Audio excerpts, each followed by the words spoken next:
jumpai ketika kami lakukan diagnosa, kemudian mereka tidak tahu dan orang luar nggak mengetahui siapa Fadli itu nggak tahu. Kemudian mereka banyak kata, oh ini dukun ini. Tuh iya. Kalau orang Malaysia bilang bomo. Kenapa? Gak pakai cerita, ketahuan semua. Nah, kenapa? Karena banyak paradigma masyarakat kita, ketika ada sesuatu ilmu yang unik, ilmu yang luar biasa, kebanyakan mereka ambil pintas. Oh, itu ada unsur yang lain. Maka inilah salah satu bukti bahwa iridologi bukanlah karena ilmu yang tiba-tiba, tapi ada faktor penelitian dan bahkan ilmu ini sudah berkembang lama sebelum kita ada. Salah satu yang mulai berkembang pelopornya adalah Dr. Bernard Jensen. Memang pada tahun 1800-an ilmu ini sudah ada. Ya, hanya saja perkembangannya ketika ditemukan oleh Dr. Ignaz van Veziri, beliau dari Jerman yang disampaikan itu, beliau tidak bisa menjelaskan secara real dan kemudian masyarakat awam sekali terhadap ilmu ini. Maka di tahun 1985 baru ilmu ini berkembang pesat yang dibawa oleh Dr. Bernard Jensen. Nah, beliau inilah yang kemudian menggagas ilmu ini kemudian sampai ke menggunakan kamera khusus dengan pembesar. Kalau dulu di sebelum beliau ini menggunakan kaca pembesar. Ya, jadi Anda misalnya dilihat kaca pembesar sudah kelihatan, oh ini bermasalah. Tetapi tidak bisa menentukan adanya indikasi yang berkaitan dengan virusnya, adanya indikasi yang berkaitan dengan adanya sel kankernya, itu tidak bisa.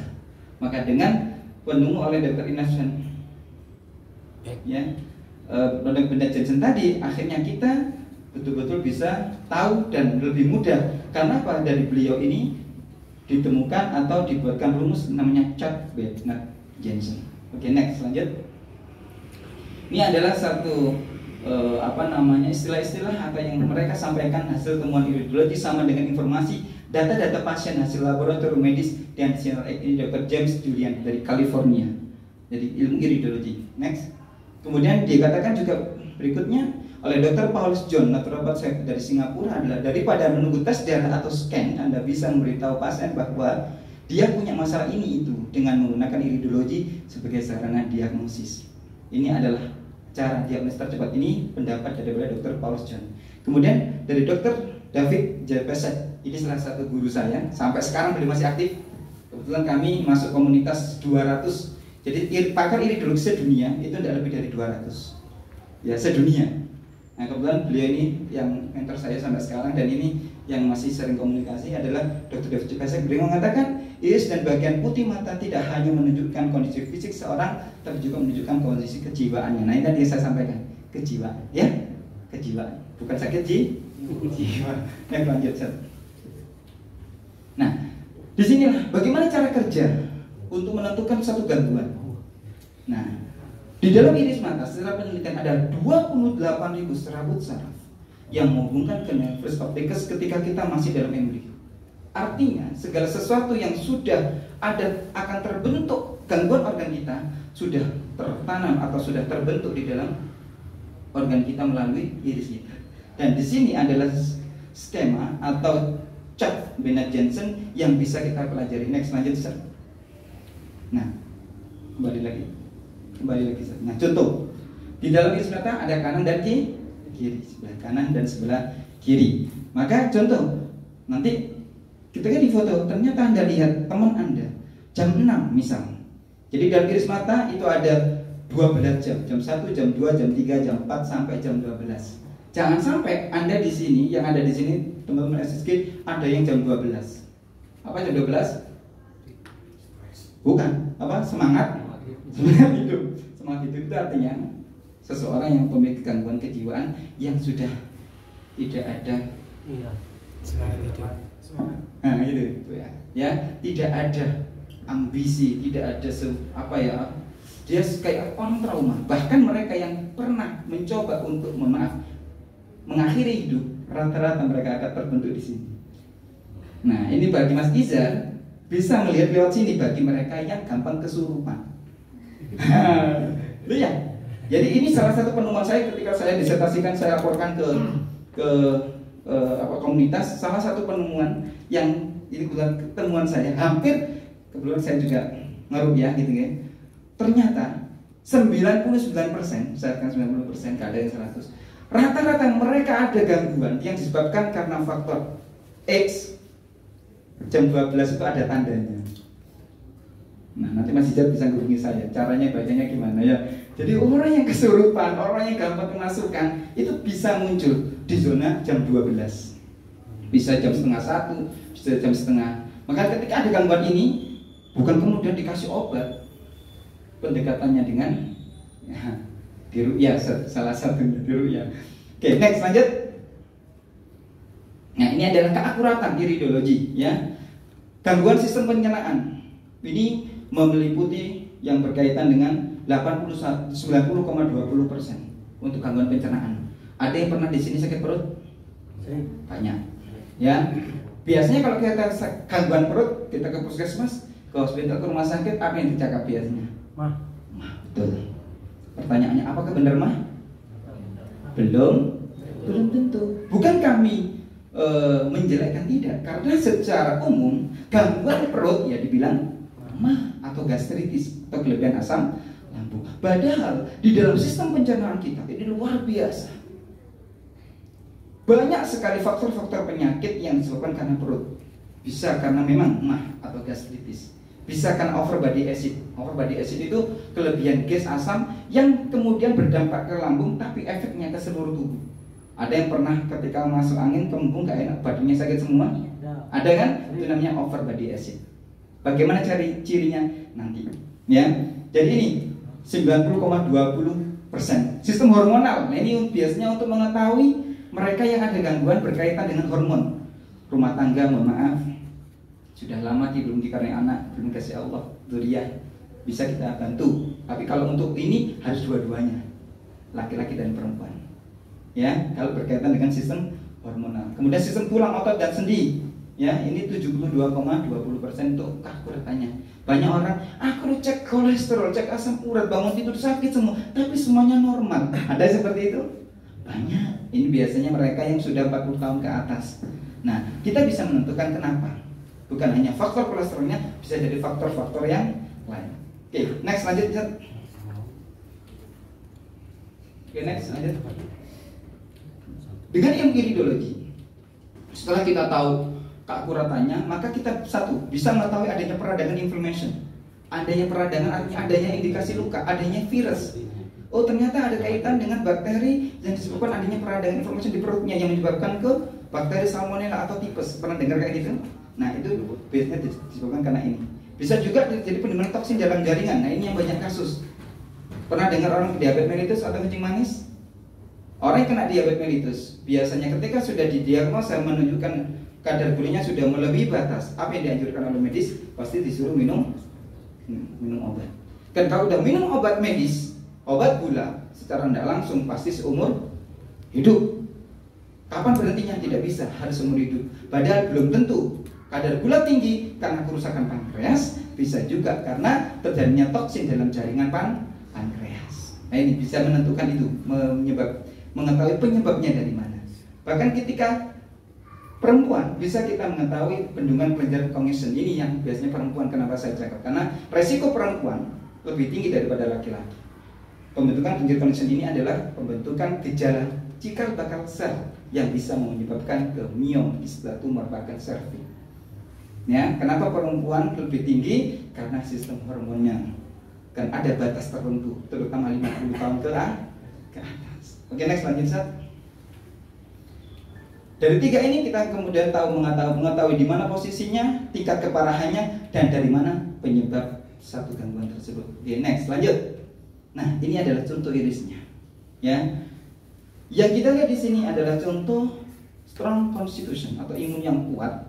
Yang tadi saya bilang, yang kami sampaikan di awal, kita lihat orang yang memiliki strong constitution itu punya kecil seperti ini. Perbedaannya, mereka yang weak constitution lemah, pupilnya besar. Pertanyaannya bisa nggak berubah? Bisa. Beda. Ini halus, ini. Dengan banyaknya gelombang-gelombang ini menunjukkan bahwa banyaknya permasalahan yang ada dalam organnya. Nah, contoh ini. Apa yang tadi jam 6? Ginjal. Ada lubang. Ini namanya kolaret, balonet. Wah, ini nanti itu bahasa-bahasa yang artinya apa? Dari sini akhirnya berdampak ke sistem imunnya. Beda dengan yang ini bersih, betul ya? Bersih, sehingga sistem imunnya termasuk kategori strong. Ini masuk, kalau yang ini tidak kuat, tidak lemah. Setiap manusia punya kelebihan masing-masing. Untuk yang ini cenderung mereka jarang sakit, tapi sekalinya sakit langsung. Nah ini, makanya harapan kita, posisi kita di sini, tapi kita rajin kontrol, kita rajin periksa, kita rajin peduli terhadap kesehatan. Kita karena kuat, merasa kuat, gorengan masuk, seblak, maaf, seblak masuk, semua masuk, ya. Kalau orang Jawa di Sunda namanya tabagor, batagor, ya batagor masuk, semua masuk. Padahal aku nggak apa-apa, aku lu sehat. Nah, maka rajinlah, tetap meskipun kita kuat nggak punya keluhan untuk pemeriksaan, baik pemeriksaan medis maupun dengan ilmu-ilmu yang lain. Next lanjut, Ustaz. Nah ini contoh kasus cincin kolesterol ring. Nah ini adalah contoh ketika Anda melihat adanya tanda muncul warna putih ditambahi warna kuning. Wah, ini Ustaz Dadang jangan merasa ya. Saya itu. Bukan Ustaz. Oh enggak, enggak, belum ya. Ini sudah putih, ini bukan hiasan, bukan matahari ya. Jangan lihat, aku ya Allah indah sekali ya matanya seperti matahari yang sedang bersinar, bukan ya. Jadi putih ini bersyukurlah Anda yang tidak ada putihnya. Makanya kadang-kadang artis-artis dikasih softlens biar tambah cantik gitu ya. Padahal karunia Allah pingin mereka dikasih gini. Ya, ini ada tanda adanya lingkaran kolesterol. Cuman ketebalan ini sudah membentuk venous congestion. Venous congestion itu berdampak ke pembentukan atau penyempitan pembuluh darah. Jadi bisa menyebabkan ke jantung, koroner dan stroke. Nah, kuning ini apa, Saudara? Dari Bapak, dari apa kuning ini? Lemak kolesterol dari, lupa sih, gorengan tadi. Ya, ini ya. Nah ini, nanti pasti rata-rata yang di sini suka gorengan. Saya nggak nunjuk salah satu. Lihat nanti di sini pasti ada. Cuman masalahnya,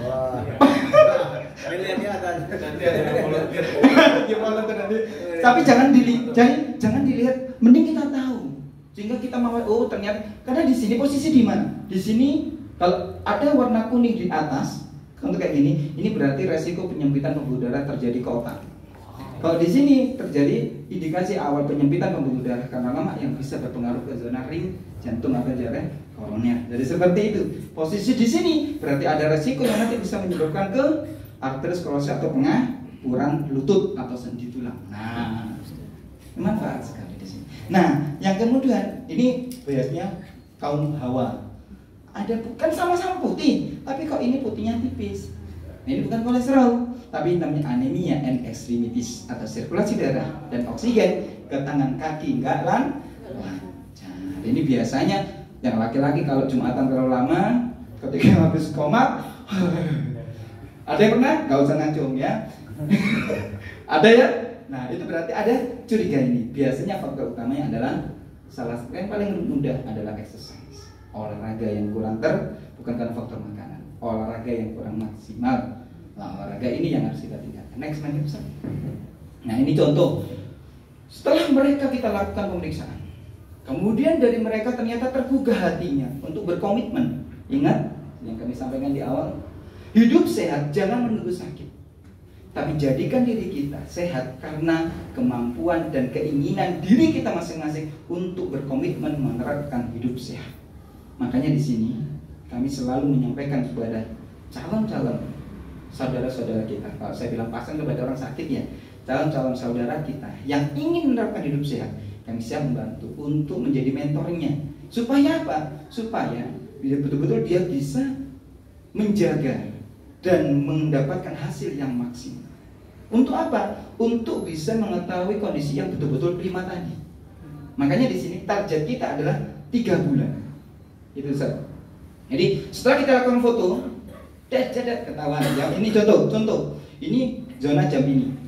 Nah, ya, Ini adalah zona jam 5, sebelah jam 5 ya. Jam 5 itu untuk organ ini adalah berkaitan dengan adanya indikasi gangguan yang disebabkan karena pencernaan berdampak ke zona apa itu tadi yang teman Ustaz tadi, prostat. Nah, di sini kuncinya zona prostat. Nah, setelah dilakukan pengobatan ternyata sudah kita perbaiki. Ternyata masih hitam, maka belum berhasil. Nah, ini contoh tadi warnanya masih merah. Jadi kita evaluasi sejauh mana progres untuk menentukan perkembangan. Jadi setelah misal mereka sudah difoto, saya ingin komit menjaga pola makan, lifestyle-nya bagus, maka kita bantu mulai dari makanannya apa, terapi jusnya apa. Nah, kemudian kita pantau satu bulan sekali, kita foto lagi sampai target kita 3 bulan untuk menentukan dapat wisuda apa tidak. Nanti antum dapat ijazah. Iya, kita ada ijazah ya. Ijazah itu artinya kalau sudah sertifikat ya, ada sertifikat lulus. Cuma lulusnya ini ada yang komlot, ada yang ini saya ambil contoh ya. Jadi seperti itu. Jadi ternyata di sini garis yang memenuhi. Contoh kayak gini, hitam di zona jam 3. Ini adalah zona jantung. Kebetulan ini gangguan ini contoh yang paling saya utamakan ada gangguan jantung. Beliau sudah divonis untuk dilakukan pasang ring. Ya, di sini. Nah, posisi zona jantung itu jam 3. Kita lihat amati. Ada bolong, lubang. Nah, setelah kita amati kita obati 3 bulan, fokus, intens, atas izin Allah, inilah ternyata mulai samar dan hilang di zona jam 3. Nah, ketika kondisi ini sudah mulai bersih dan merah ini sudah mulai beda ya.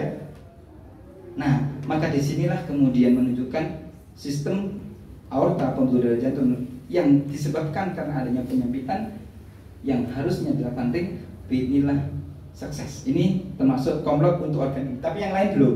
Ini contoh yang sudah. Jadi ada warna merah, ada warna kuning. Biasanya gini, saya perbaikannya satu-satu aja ya. Nah, kayak gini. Ini contoh. Tapi kalau yang holistik keseluruhan itu beda sekali untuk bagian organnya. Jadi untuk menentukan baik tidaknya itu bukan yang dirasakan. Ada yang pernah pusing? Pasti. Tapi masalahnya kalau kita ke rumah sakit, kalau dikasih pusing, kalau saya ke rumah sakit ke warung aja beli apa ya? Ada Paramek, ada Panadol, ada Onspan, ada apa? Botrek gitu kan. Nah itu ya, mereka sama untuk menghilangkan sakit, tapi masalahnya sumbernya belum terselesaikan. Maka dengan ilmu ini kita bisa lihat, ternyata putihnya ini terkikis. Nah, pusingnya dari sini, misal dari sini pusingnya. Ini sama ini. Nah, ini dari pencernaannya. Ini misal, ini zona kepala. Nanti bisa kita lihat. Oke, next kita.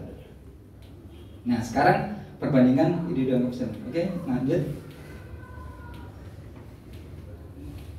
Pertama, dengan ilmu iridologi, satu, tidak menemukan sakit atau efek, tidak memasukkan alat tertentu ke dalam organ, ya. Yang ketiga, tidak mengambil sampel darah atau urin, jadi nggak mengambil sesuatu yang ada dalam organ kita.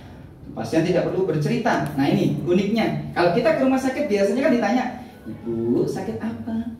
Betul? Oh sakit ini bu. Nah ini keluhannya, oh ini, oh cek ini, cek ini. Nah sedangkan nanti pasien nggak perlu bercerita, cukup diam, akan kita sampaikan berkaitan dengan organ dan penyebabnya.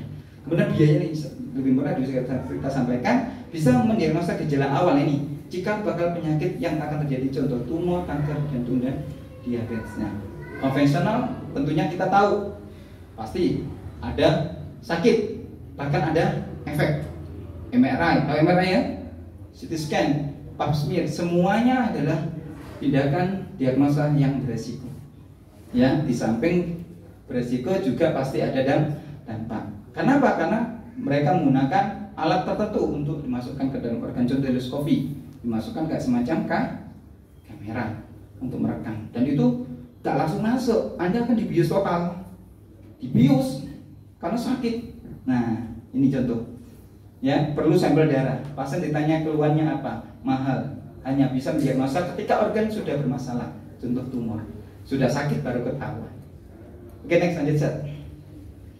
Oke, solusi preventif. Oke, tujuan kita di sini tadi yang sudah sepanjang lebar kita sampaikan adalah untuk supaya masyarakat kita tetap sehat setiap saat, perawatan kesehatan yang benar, alami, cepat, tepat dan terjangkau. Kenapa kita bilang terjangkau? Karena hidup sehat nggak harus beli obat mahal. Aduh, perutku nggak enak. Ke dapur, ambil kunyit, rebus, kalau kita bersih langsung enak. Nggak harus. Nah ini makanya saya bilang sangat terjangkau kalau kita tahu ilmunya intinya. Oke, nih lanjut. Lanjut karena ini sudah selesai. Nah sekarang solusi alami. Ada yang tahu ini apa? Pintar-pintar. Siapa yang tahu bahasa Latinnya? Tak kasih hadiah. Kurkuma. Oh, apa kurkuma apa? Ayo. Ada nggak? Kurkuma plus. Kurkuma plus. Terus saat mau diisi yang bisa tak kasih. Kayak kamu kau beli, ayo. Wah, kau beli. Kebiasaan. Padahal Anda sudah sering mendengarkan berita, ya kan? Ini kunyit, disebut juga istilahnya kurkuma. Hah? Tak kasih pilihan. Ada kurkuma santoriza, ya. Ada kurkuma plus. Oke, next lanjut. Kurkuma domestika. Katik soko guling. Ya, kurkuma domestika adalah salah satu yang banyak kita dapatkan di dapur kita masing-masing. Ya, bagi mereka yang ingin sehat dengan menggunakan dapur kita, akhirnya bukan dapurnya, tapi rempah-rempahnya yang memiliki gangguan pencernaan. Ya, gangguan pencernaan itu terutama stomach atau lambung, kunyit bisa kita jadikan salah satu solusi. Caranya 20 gram kunyit kering ditambah dengan 15 gram temulawak, direbus dengan air 5 gelas sampai sisa 3 gelas. Ini untuk perawatan kita, untuk kunyit atau untuk perut kita. Jelas? Ini contoh aja. Kan sekarang ini kunyit lagi temulawak mahal, semua mahal ya karena gara-gara corona lagi. Oke, next lanjut. Apa ini? Apa bahasa Latinnya? Ayo, ada yang lagi? Ginger. Tak kasih 2, ayo. Tak hitung 1, 2, 3. Gak jadi. Gak ada. Jahe atau disebut dengan zingiber. Ya, zingiber officinal ras. Jadi zingiber atau disebut dengan jahe itu ada 2 jenis. Ada yang jahe biasa, ada yang jahe merah. Ya, nah zingiber ini next. Di Al-Quran ada itu bahasa Arab. Apa? Nanjabil, ya bahasa Arabnya. Ya. Dan di sini jahe ini luar biasa. Antum kalau ingin sehat betul-betul sehat jangka panjang, salah satunya di samping untuk membantu menangkal virus corona, ya, tapi untuk kesehatan zingiber atau jahe ini luar biasa bermanfaat untuk kesehatan kita. Cuman di sini yang kita kasih contoh ini adalah untuk gangguan yang berkaitan dengan batuk. Ini contoh aja. Ustaz, bagaimana kalau seumpama untuk gangguan sistem peredaran darah? Sama ada jahenya. Cuma berapa persen nanti bisa dikonsultasikan. Ya, ini yang kalau Anda punya gejala batuk. Nah, salah satu, mohon maaf, yang sekarang ini ciri-ciri yang mereka kena virus corona, salah satu cirinya adalah gangguan di pernafasan atau di saluran tenggorokan. Nah, maka ini bisa kita jadikan bahan dasar. 3 jari jahe, 3 buah kencur dan 10 kopi lebih, ini yang ringan. Kalau yang sudah agak parah ditambah dengan dicatat, ya. Kalau misalnya, aduh batuknya kering banget nih, sudah pakai umpan, maka tambahi dengan Anda tahu patikan kebu. Nah, googling nanti ya, patikan kebu, tulis patikan kebu, ya.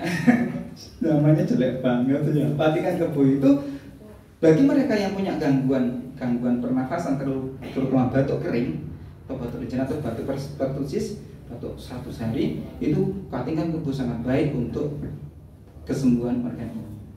Ya, ini kalau dari rempahnya.